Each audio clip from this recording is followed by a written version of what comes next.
ప్రభువునందు ప్రియమైన దేవుని బిడ్డలందరికీ శుభాభివందనాలు తెలియజేస్తున్నాను. ఆయుష్ ఆరోగ్యాన్ని ఇచ్చి ఉదయకాలంలో ప్రభువును స్తుతించే భాగ్యాన్ని దయచేసిన దేవునికి స్తోత్రం కలుగును గాక.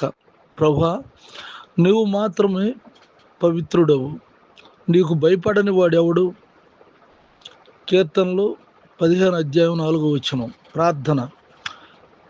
కృపగలిగిన మా తండ్రి, దయగలిగిన ప్రభా, నీకు వందనాలు, స్తుతులు, స్తోత్రాలు చెల్లిస్తున్నాం. ఈ ప్రార్థనలు ఏకీపిస్తున్న నీ బిడ్డలందరినీ దీవించి ఆశీర్వదించు. ఈ దినమునకు మమ్మల్ని సజీవులుగా ఉంచినందుకు నీకు స్తోత్రాలు చెల్లిస్తున్నావు నాయన. ఇంట్లో నుండి బయటకు వెళ్తున్నా, బయట నుండి ఇంటికి వస్తున్న కాపుదల భద్రతలో ఉంచు తండ్రి. దుఃఖంలో ఉన్న వారిని ఓదార్చండి, ఆదరించండి. అనారోగ్యంలో ఉన్న వారికి ఆరోగ్యం దయచేయండి. బలహీనులకు బలమును దయచేయండి. సంతానం లేని వారికి సంతానం దయచేయండి. అలాగే నీ బిడ్డలు ఇంట్లో నుండి బయటకు వెళ్తున్నా, బయట నుండి ఇంటికి వస్తున్న కాపుదల భద్రతలు ఉంచు. చదువుల్లో, వ్యాపారం, వ్యవసాయం, ఉద్యోగాల్లో నువ్వు తోడుగా ఉండండి. డిఎస్ రాయిపోతున్న నీ బిడ్డలకు నువ్వు తోడుగా ఉండండి. నా తోడు సేవకులైనటువంటి వారు ఆయా స్థలాల్లో చేస్తున్న పరిచర్యలను దీవించండి, ఆశీర్వదించండి. నీ కృపనుంచమని యేసునామమున ప్రార్థిస్తున్నాను తండ్రి, ఆమెన్. తండ్రి దేవుని దయ, ప్రభువైన యేసుక్రీస్తు వారి కృప, పరిశుద్ధాత్మ సన్నిధి నిత్యం తోడై ఉండును గాక. Amen, amen, amen.